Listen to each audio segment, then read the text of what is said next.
What is going on today, you beautiful, blessed boys and girls? Thanks so much for tuning in. Today we are going to talk about a special topic, one that's very near and dear to my heart, one that I struggled with for a really long time in my life, and one that I still continue to battle to this day, and that is anxiety and depression. Something I was medicated for back in the day, and this is something that doesn't really make me unique, unfortunately. Just alone in the United States, we have 40 million people currently suffering with this. It's about 18.5% of our population. This is a very common thing that I think a lot of people struggle with anxiety, a lot of people struggle with depression. And so today I want to talk about how I was able to move off those meds and how now that I've been able to help and coach clients and I've seen also a lot of people start to taper off those meds and move off those meds and kind of look for more natural ways to overcome these things. Now, before I start, I obviously want to make this disclaimer. I hope this is obvious, but I am not a doctor. You need to talk to your doctor. When I was trying to get off my meds, the first thing I did was talk to my doctor, and we created a plan together to start to taper down and go off. I've seen many other clients do this to the point where maybe they were taking massive doses per day, and then they start to implement a lot of these different things that I'm going to talk to you about today, and they start to move that needle slowly down and start to taper off that meds. So this isn't a quick fix by any means. This isn't a, hey, just start doing these things that I'm going to talk about and you can stop taking your meds. You need to go consult a doctor, create a game plan, and really start to get intentional with these things I'm going to talk about today. And then hopefully you can start to taper down and do the same thing I did. And I haven't been on anxiety or depression meds in 4 or 5 years now, and I believe it's a direct result of these 8 things that I'm going to share with you guys today. And so let's buckle up and let's get into them now. So the first thing, and this shouldn't be a massive surprise, guys, but look, you are what you eat. I don't need scientific studies. I don't need a lot of stuff to prove to me that if I'm eating healthy, real food and putting that in my body, I'm going to feel better. There's a really big mind-body connection that goes on all the time that I don't think enough people talk about, and that is, if you go eat some of this crap food, this poison stuff, fast food, fried food, sugary food, you are just going to feel worse. There is no way around it. Whereas if you're eating real food with one ingredient, what are you going to eat? Chicken, well, it's made of chicken. Apple, it's made of an apple. Not things like this. We've got Doritos made in a lab. You need to start viewing this stuff as poison. That's what it actually is. There are 34 ingredients in Doritos. Some of which, when I research it and look up, they say some parts of a fish, but we don't even know. They don't really disclose it. This stuff is literally just designed to hook you to it, to get you to mindlessly consume their product, and it is literally poison, and it is so damaging, I believe, to this anxiety and depression cause. Another thing is McDonald's and fast food. As I put this picture up, I did a little bit of research here and looking through this stuff, and this is a picture of a year later French fries and hamburger. 1 year later, he did nothing else to it. It still looks about the same. They're putting so much extra crap into this food nowadays that it is literally just, again, designed to hook you to it, to keep you dependent on it. And I really believe that helps them, that creates this thing that moves the needle of depression and anxiety when you're just constantly fueling and putting in your body things that don't make you feel good. Obviously, there's going to be some effects of that. I even look at it nowadays where I'm recovering from a sinus infection myself. I take a tiny little pill every day for the last few days, and that tiny pill has made such a massive impact on clearing up my allergies, clearing up my sinuses. Well, that tiny little pill, if you think about all the different foods and all the different things we put into our body every day, if we're going to trust that little pill to take care of us, we need to start being more mindful about the foods that we're putting into our body and what is that doing to our body. So I think the first thing you need to do is go over your diet. A big thing for me that I did when I really got intentional about this is I just kept a food journal for 2 weeks. I didn't change anything. I just started eating the foods that I would normally eat. And then about 15 to 20 minutes later, I would literally write my energy level down and how I felt. And so what I started to notice was a couple patterns of, I was eating Lucky Charms for breakfast every day, multiple bowls. And I started realizing, man, after 20, 30 minutes eating this stuff, I don't feel good. I don't feel healthy. I don't feel like my mind is sharp. I feel like I'm crashing. So that just led me to start to give up certain foods. So number 1, be mindful of what you're putting in your body. Number 2, and this is just massive, and if I could recommend anybody do anything for a lifestyle change, this would probably be number 1. Get out in the sun or fresh air or daily walks every single day. If you can do this without your phone, that's an even bigger bonus, but there is something so healing about getting outdoors. I plug this into every day, even when I worked an office job 45 hours a week. I packed my lunch, and every single day I would eat, and even if I had 15, 20, 30 minutes, I would just walk around my parking lot for 15, 20, 30 minutes. Every day, a non-negotiable thing. Get outside, get some fresh air, breathe it in, get connected to nature. I think too often now we are just sitting and staring at screens all day. We're never outside, we're never outdoors, and if you can change that around and move that needle to getting outside more, we've created our whole lifestyle around this now. And I know it's easier where I live in Vegas as opposed to where we used to live in Illinois, where we would go for months at a time and it just wasn't really practical. There's snow, there's ice, there's all these things. And so I don't really know how to supplement some of that outside of even if you need to bundle up and just take a 10-minute walk and just get yourself outside every day. I think you'll start to see massive benefits of that. Anybody who's starting an exercise program who's never worked out, maybe they're in their 30s, 40s, whatever, and they say, I've never lifted a weight, I've never done anything, where should I start? That is always the place I would tell you to start. And I think the physical benefits don't even near and start to touch where the mental benefits come in from that daily walk and that peace of mind and how that just allows you to process through some of your thoughts, slow things down, get some quiet time. So tip number 2 is just plug in a daily walk and make that non-negotiable. Number 3, guys, and this is a big one, and this is something I never really realized before, but sad music and some of these inputs that you're putting into your mind all the time. I listened to country music for a while. I'm not going to sit here and hate on country music all the time, but I listen to heavy metal and I listen to a lot of this other stuff. And look, I'm programming my mind all the time. My brain is a supercomputer. So when I'm constantly hearing my tractor's broke, my beer is this, the woman left me, all these negative inputs and things constantly going into my brain, it's going to impact my thought. As a man thinketh, so is he. And so when those thoughts are coming in, it's going to produce outward emotions and outward thoughts and outward actions that really align with what's coming into my mind. And so you need to be careful and curate what you allow into your mind. I would challenge you for 1 week just to stop putting sad music into your mind. For me, it looks like praise music all the time now. This is all I listen to. It's just Jesus music. It floods my soul, makes me want to sing, dance, happy. And I have noticed a massive shift in that. Now, if you're not a Jesus person, then find happy, uplifting, positive music for you.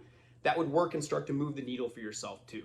So tip 3, give up some of that sad music. Number 4, and if I really look back, I think this might have been my all-time biggest one, these Netflix binges and these series binges and these staying up too late. The Netflix CEO came out a couple years ago and they asked him, what do you think your biggest competition is? He said sleep. It's not another company. It's not anything else outside of sleep. And so you need to, again, view this almost as a war. Hey, these people are trying to get you addicted to their shows to stay up too late. And I fell for it for many years. I would stay up till 2, 3, 4 in the morning because I got to see how this season ends. I got to see what's going on. Then, you're on lack of sleep. You have no bedtime routine. And then all of a sudden you're waking up in a big deficit. You have no purpose for that day. And you're just kind of getting through the day. You're more likely to eat the bad food. You're more likely to make the more bad choices because you haven't got adequate sleep. So you really need to prioritize sleep. I made a previous video I can link below about creating a sleep routine and how I kind of do the same thing every night. I have a morning routine and a sleep routine every night. And that's really helped move the needle for me too. We sleep a third of our lives. So we need to prioritize this, guys. We need to make this very intentional about how we go about this. We shouldn't just hop into bed and fire on the TV and, well, when we fall asleep, we fall asleep. That's going to affect our next day. That's going to affect our mood. That's going to affect our dopamine levels. It's going to affect all these things. So being really mindful and intentional about, I have a cutoff time. After this certain hour, I won't watch electronics. Then I can read, I can journal, I can do these other positive habits while I'm into bed. I think that can really move the needle and set you up for success too. Number 5, and if you know me at all, I'm going to harp on this one, cable news. Guys, this is not designed to inform you. This is designed to make you fearful, to make you anxious, so they can sell you meds. This is their biggest sponsor. In the US alone, we have 18 times the amount of commercials that any other country has for these pharmaceutical ads, most of which happen during cable news. That is not a coincidence, that's intentional. No one can tell me that they watch cable news and afterwards they can journal, oh, I feel peaceful, I feel calm, I feel everything's great. It's not designed to do that. And you need to understand that and shift your mind around. This is not meant to inform me. It is only meant to get you riled up. It is only meant to steal your peace, and you need to view it as such. I have not watched the news now in several years. I deleted all the apps off my phone. I feel 0% less informed. I could talk to you today still about current events, and if they're big enough, they will find their way to you. But you do not need to turn this stuff on every day and consume all the problems that are going on all over the world. Your brain is simply not designed for that, and that will lead to anxiety and depression about, oh my gosh, the world will feel like it's going to hell in a handbasket. Again, if you unplug from that and just swap that for a daily 15, 20-minute walk, go say hi to your neighbors when you're out and be friendly, you will notice a massive shift in the way that your mood feels, and the way your anxiety feels and depression feels. Number 6, and this is something as a society I wish, when COVID hit, I really thought this was going to be a big push, and I got really excited and optimistic. It didn't seem to turn out that way, but I think this is something our country needs to focus on, and that is a lack of movement. This starts at a really young age as they're starting to take away PE from kids and more recess and more movement. And then you look at a typical adult's day now. Okay, they sleep in a bed, they sit on a couch and watch TV and eat breakfast, they sit in their car and drive to the office, they sit at their office all day and stare at a screen, they sit in a car and drive home, they sit at their table and watch TV, they lay in their bed and watch TV, and they go to sleep. There's no movement. There's no pushing their body. Of course they're having a hard time turning their mind off. Their body's not worn out. Their body hasn't done anything. And so you really need to make this intentional. Now, again, I'm not saying go run a marathon, go push yourself till you puke, run wind sprints. You just need to prioritize movement. However you can get that in. Maybe that looks like a daily walk. Maybe it looks like some push-ups on your break, some air squats, some body weight stuff. Get to the gym in the morning for 30 minutes, swim, dance, yoga, whatever you enjoy. Make movement a non-negotiable part of your day.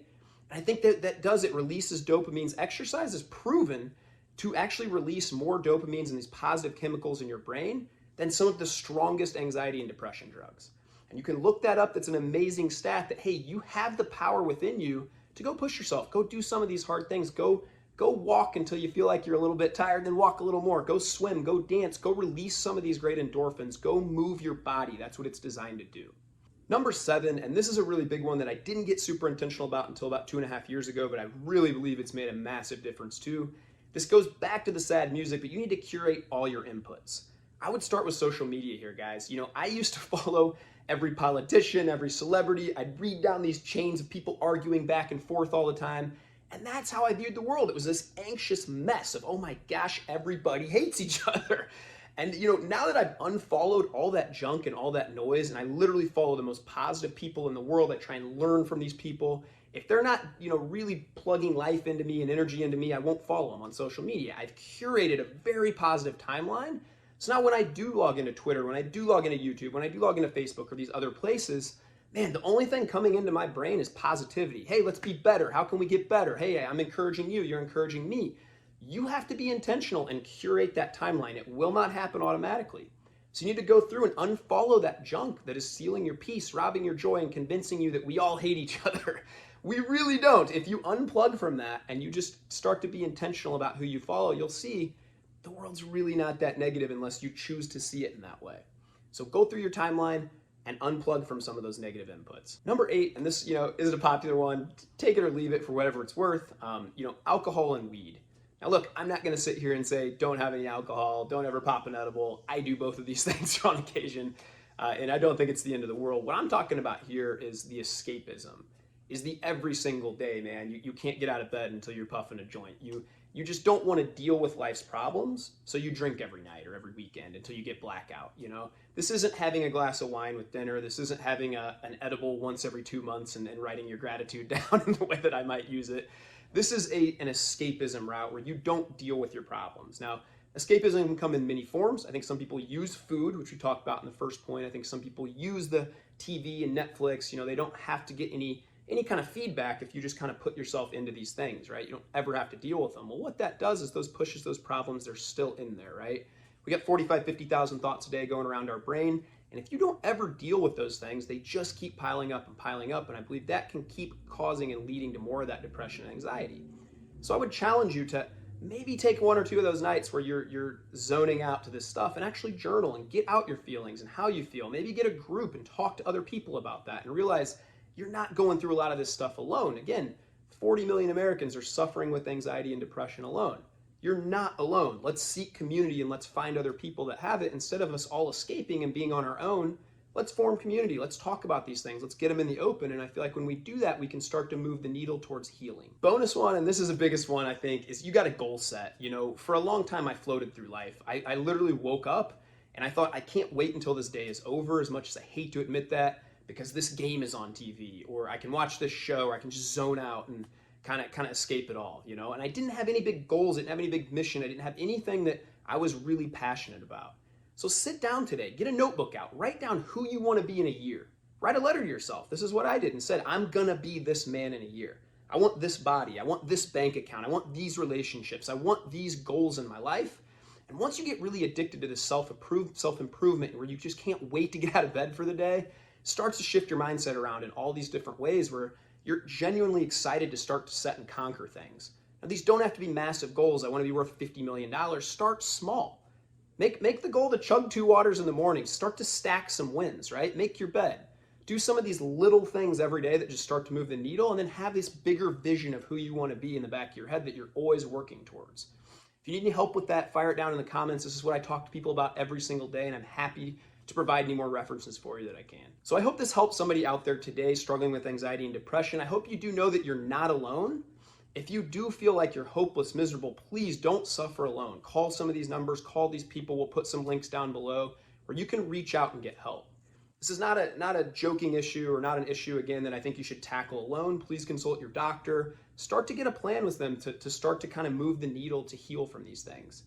Again, I was able to get myself off meds. I've seen dozens and dozens of clients now do the same thing by implementing a lot of these strategies, but it's not an overnight fix. It's not like one day I'm going to implement some of these things and I'm going to feel better. Maybe you're at 100 now on anxiety and depression. I used to wake up so many mornings and feel like it was just up to my jawline. Like I feel like I couldn't even get out of bed. I was so anxious. I had times where I drove to the gym when I was first starting a lot of these things, and I sat in the parking lot and I was too anxious to even go in the gym. I just drove home. I really struggled with anxiety for so long. I journaled about it. I sought help about it. I joined community, implemented a lot of these strategies, and I've slowly seen that needle move and move. Now, I'm not going to say I'm perfect. I definitely wake up many days, and I'll still even tell my wife some days, I'm just having one of those days where I feel very anxious. So it's never probably going to go away. I think some people just are on a spectrum and deal with certain things more than others. But I do think by implementing a lot of these things, being very mindful about them, being very intentional about where you want your life to go and what inputs are coming in and how you're choosing to spend your time, you can start to move that needle too. So I hope you guys have the greatest day ever. Be kind to yourself, be kind to others, bless up. You guys go have the greatest day of your life. Many blessings.